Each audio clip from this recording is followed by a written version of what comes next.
قمرون قمرون قمر سيدنا النبي قمرون.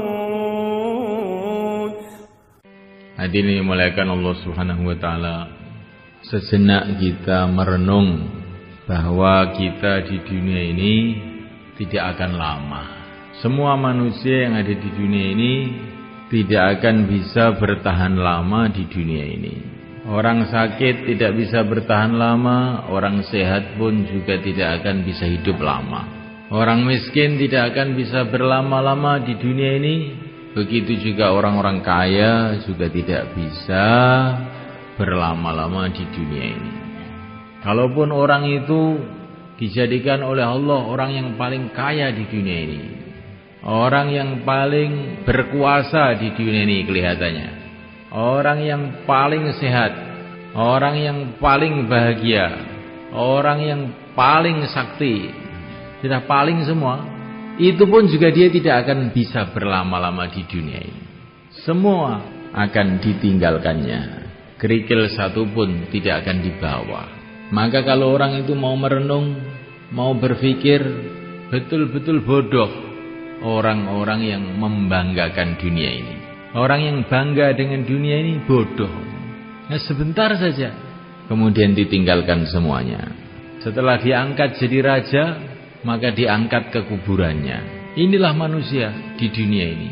Maka Allah Subhanahu wa taala pencipta alam semesta ini memberikan peringatan kepada manusia.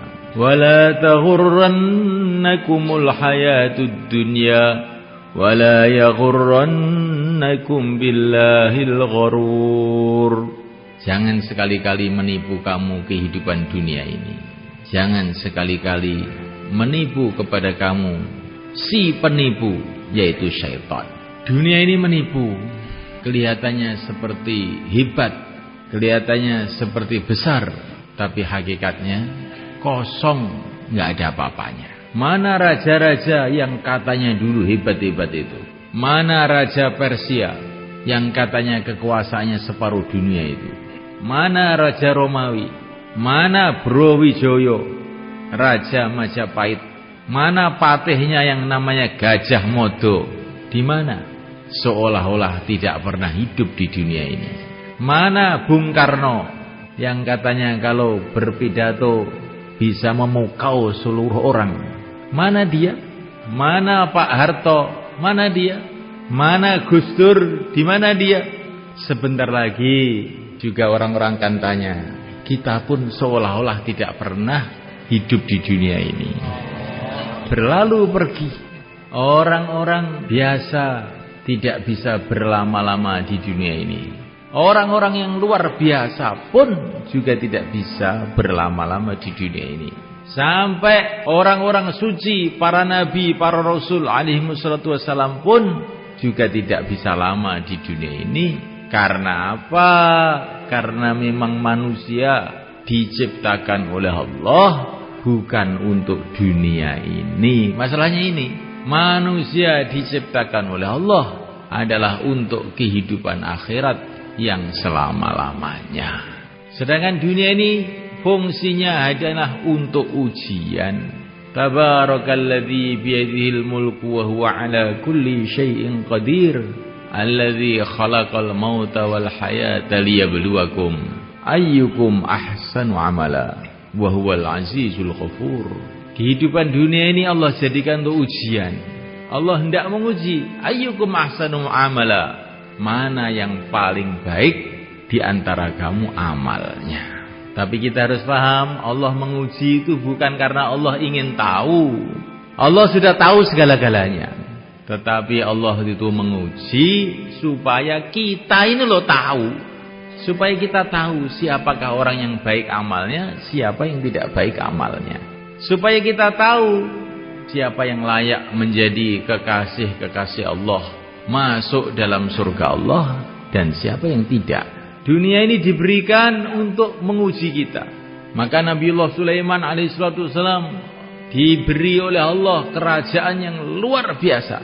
kekuasaan yang luar biasa. Rakyatnya itu dari kalangan manusia, kalangan jin, bahkan binatang-binatang pun menjadi rakyatnya.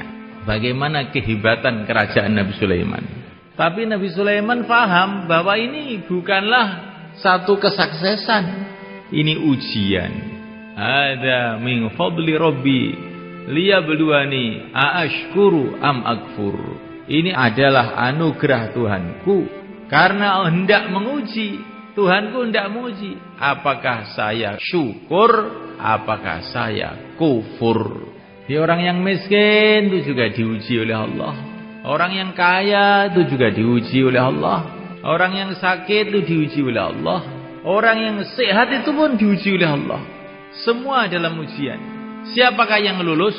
Orang yang dalam keadaan sakit, keadaan sehat, keadaan kaya, keadaan miskin, tetap istiqomah hatinya bergantung kepada Allah, istiqomah menjalankan perintah Allah, istiqomah menjauhi larangan Allah. Inilah orang yang sukses. Kalau orang kaya, hatinya istiqomah bergantung pada Allah, amalannya istiqomah dalam syariat Allah, perintah-perintah Allah dikerjakan, larangan Allah ditinggalkan, maka dia lulus. Kalau orang miskin, mengkis-mengkis, sakit-sakitan, tapi hatinya senantiasa tawajuh pada Allah, amalannya mengikuti sunnah Rasulullah, seluruh larangan-larangan Allah ditinggalkan, ini orang sukses. Kemudian tidak lama dihantar menuju tempat balasan, tempat kemuliaan, yaitu surga Allah Subhanahu wa ta'ala. Semoga termasuk kita. Orang yang merasa sukses dengan dunia ini, sedangkan dia imannya lemah atau rusak, amalannya rusak, maka itu seperti anak kecil masuk ujian SD. Dalam ujian SD itu oleh gurunya, anak kecil tadi dikasih kursi yang bagus, dikasih susu, gurunya tersenyum-senyum, sehingga anak kecil tadi salah paham. Saya sudah sukses saya. Padahal waktu soal-soal ujian itu dikeluarkan, satu nomor pun nggak bisa jawab, nilainya 0. Terus dia pulang ke rumah, ditanya sama ibunya, bagaimana nak ujiannya? Alhamdulillah, sukses bu. Kamu kelihatannya nggak pernah belajar bisa sukses. Iya, saya ini memang orang sukses. Bagaimana ceritanya? Ceritakan sama ibu. Tadi kursinya empuk bu, dikasih susu sama Pak Guru, dan Pak Guru senyum-senyum saja. Teman-teman juga melihat saya semua tersenyum. Maka saya sukses. Bisa nggarap soal ujian atau tidak? Ya kalau itu nggak bisa bu, nggak bisa. Tapi saya tetap sukses.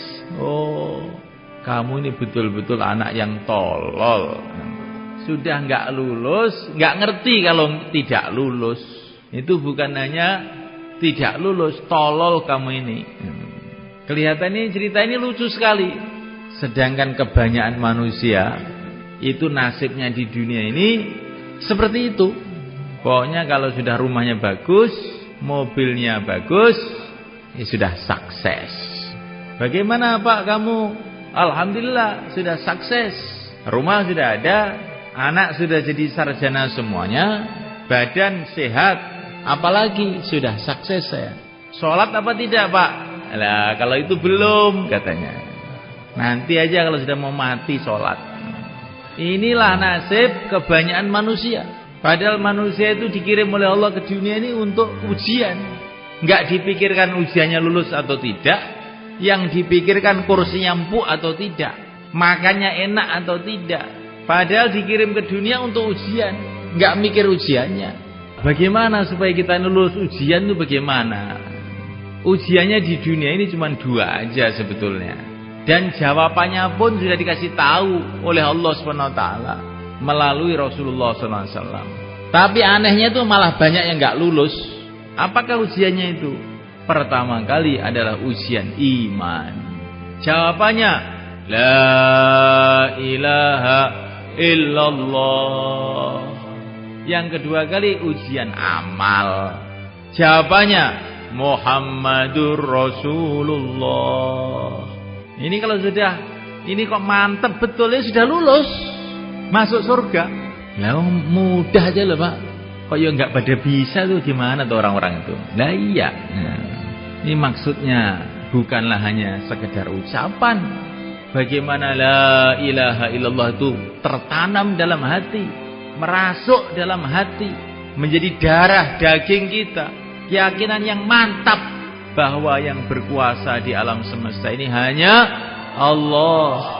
Sehingga yang pantas disembah hanya Allah. Makhluk tidak berkuasa. Yang menciptakan makhluklah yang berkuasa. Raja-raja tidak berkuasa. Yang menciptakan raja-raja itulah yang berkuasa. Negara-negara tidak berkuasa. Presiden-presiden tidak berkuasa. Yang menciptakan mereka lah yang berkuasa. La ilaha illallah. Yang kelihatannya dari makhluk, hakikatnya bukan dari makhluk. Yang kelihatannya dari makhluk, itu sebetulnya dari yang menciptakan makhluk. La ilaha illallah. Kullun min indillah. Semua dari Allah.